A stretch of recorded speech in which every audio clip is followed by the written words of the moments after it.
사랑하는 새벽기도 동역자 여러분, 영계세 회원 여러분, 해외에서 이 방송을 시청하고 계시는 시청자 여러분, 세계 각 나라에 파송된 선교사님들과 가족 여러분, 요양병원에서 이 방송을 시청하고 계시는 믿음의 가족 여러분, 그리고 오늘 처음 뵙는 시청자 여러분, 세상에 소망의 소식을 전파하는 철수목사TV는 여러분을 진심으로 환영하고 축복합니다.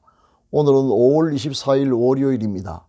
이 시간 하나님의 은혜를 사모하는 여러분의 마음속에 넘치는 평강 주시기를, 치료하는 광선을 비추어 주셔서 모든 질병을 씻은 듯이 낫게 해주시기를 기원합니다. 그리고 좋은 것으로 여러분의 기도에 응답해 주시며 모든 쓸 것을 풍성하게 채워주시기를, 그리고 여러분의 인생을 예수 그리스도의 이름으로 회복시켜 주셔서 올해가 여러분의 생애의 최고의 해가 되게 해주시기를 축원합니다. 마지막으로 여러분의 영혼이 잘됨같이 여러분의 범사가 잘되고 강건하기를 축원하면서 오늘의 새벽 기도회를 시작하겠습니다.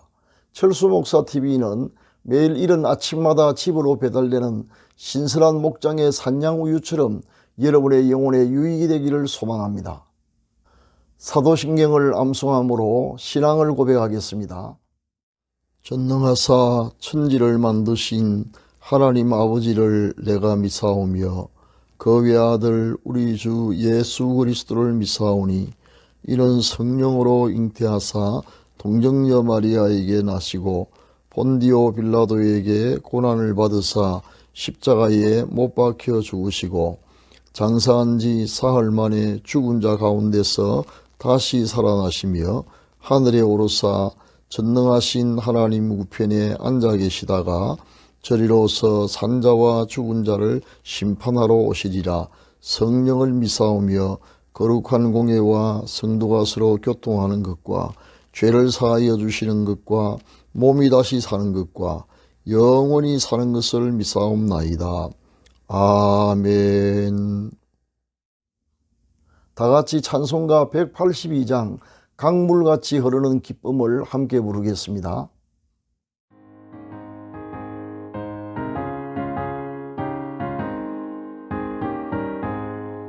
강물같이 흐르는 기쁨 성령 강림함이라. 정결한 마음 영원하도록 주의 거처 되겠니. 주님 주시는 참된 평화가 네 맘속에 넘치니. 주의 말씀에 거센 풍랑도 잠잠하게 되도다. 나의 생명 소생 기름은 성령이 마심이라. 모든 얼심 슬픔 사라져 주의 평강 넘치니. 주님 주시는 참된 평화가 네 맘속에 넘치니. 주의 말씀에 거센 풍랑도 잠잠하게 되도다. 하늘에서 덤빈 일이고 잎이 찬란함같이 우리 마음이 성령이 많이 주님 보내심이라. 주님 주시는 참된 평화가 네 맘속에 넘치니. 주의 말씀에 거센 풍랑도 잠잠하게 되도다.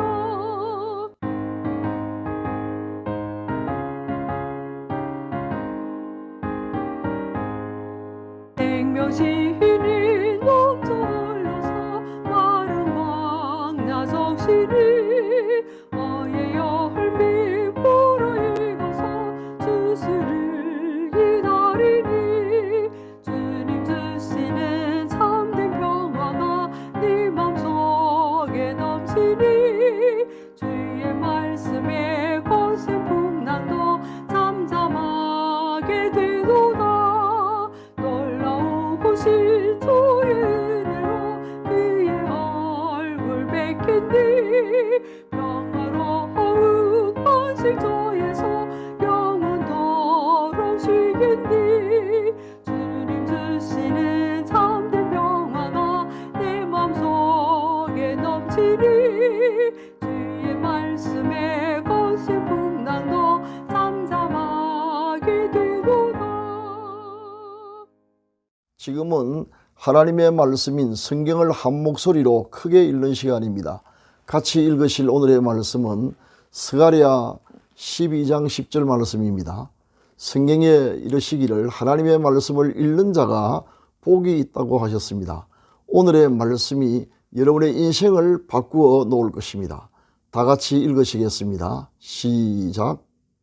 내가 다윗의 집과 예루살렘 주민에게 은총과 강구하는 심령을 부어주리니 그들이 그 찌른 바 그를 바라보고 그를 위하여 애통하기를 독자를 위하여 애통하듯 하며 그를 위하여 통곡하기를 장자를 위하여 통곡하듯 하리로다. 아멘.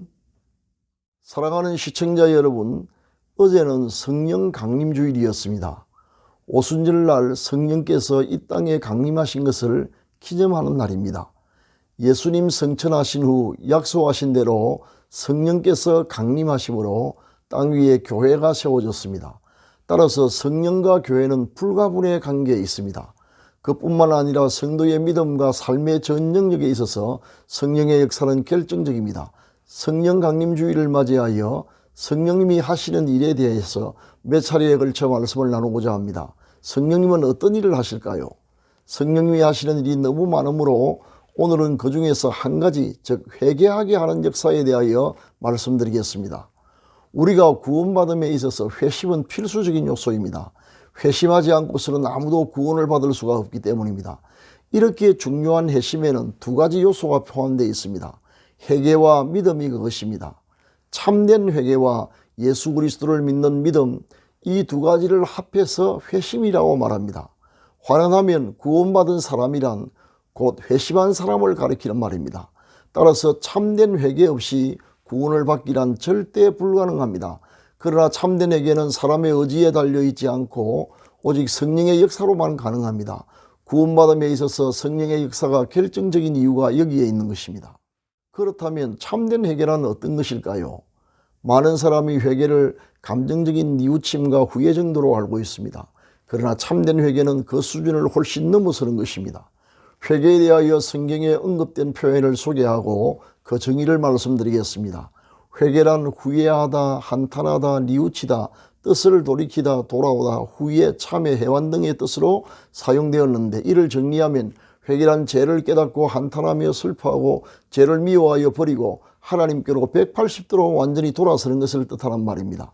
이는 단순히 죄를 후회하고 뉘우치는 정도가 아니라 속 사람의 근본적인 변화와 함께 삶의 방향성을 실제로 바꾸어 놓는 것을 뜻합니다. 이에 대한 가장 적절한 사례는 누가복음 15장에 나오는 돌아온 탕자의 비유에서 찾아볼 수 있습니다. 탕자는 처절하게 자신의 죄를 뉘우쳤을 뿐만 아니라 이제까지의 잘못된 삶의 자리에서 아버지께로 완전히 돌이켰습니다.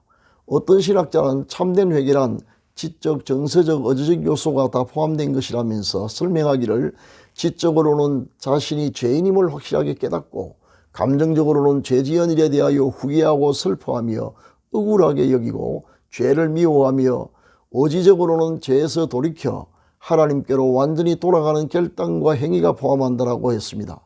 즉 전인적인 회개가 참된 회개라는 말인 것입니다. 저는 이 말에 동의합니다. 이러한 회개는 인간의 힘으로는 불가능하며 오직 성령께서 우리 속에서 역사하실 때만 가능한 일입니다. 이는 구원에 있어서 성령의 역할이 얼마나 중요한가를 보여주고 있는 내용입니다. 성령께서 우리를 회개하게 하신 후에 예수 그리스도를 믿는 믿음을 주심으로 진정한 회심이 가능해지는 것입니다. 저는 소위 말하는 모태신앙인으로 어머니 뱃속에 있을 때부터 교회를 다녔습니다. 그러니 교회를 떠나 있는 바깥 세상을 잘 알지 못했습니다. 성인이 될 때까지 단 한 번도 예배에 빠져본 적이 없는 누가 보더라도 모범적인 그리스도인이었습니다. 어릴 때부터 하나님의 말씀대로 살아보려고 무척 애를 썼습니다.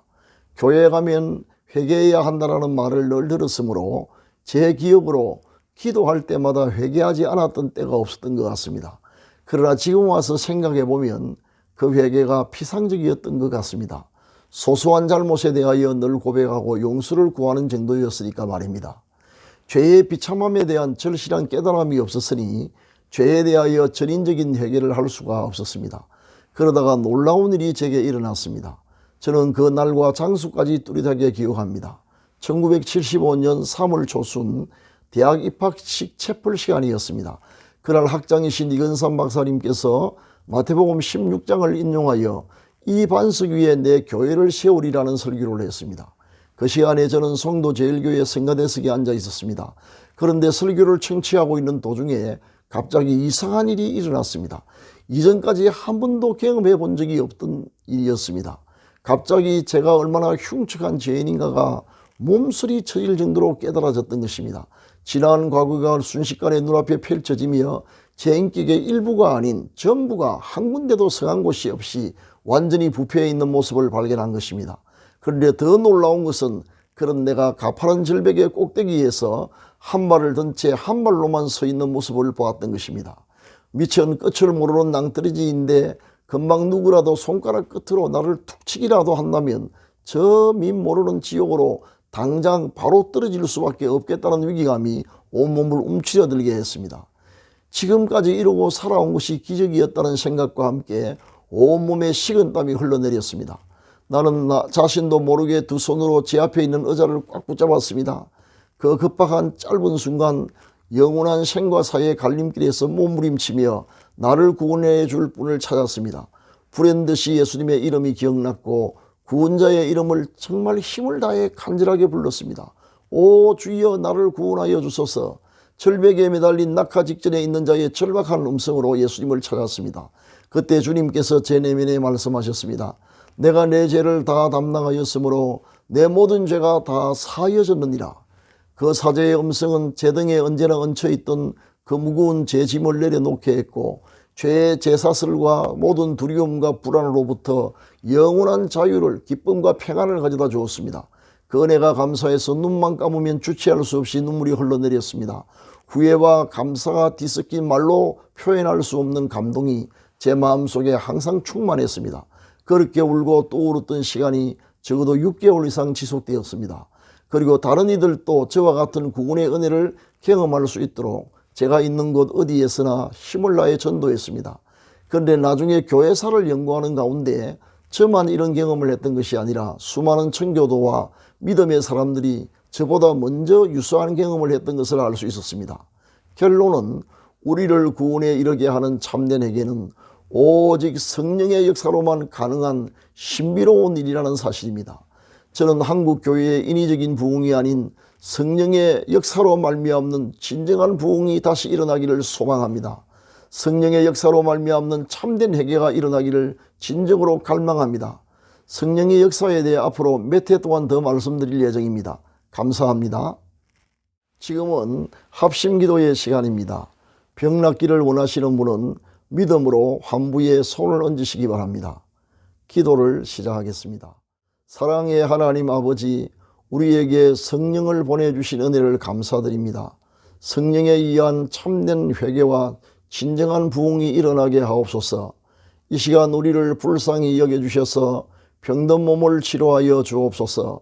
환부의 믿음으로 손을 얹어 사오니 치료하는 광선을 비추어 주시고 하늘과 땅의 모든 권세를 가지신 우리 주 예수 그리스도의 이름과 성령의 권능으로 완전히 낫게 하여 주옵소서. 교회의 부흥을, 가정의 평화와 가족 구원의 역사를 일으켜 주옵소서.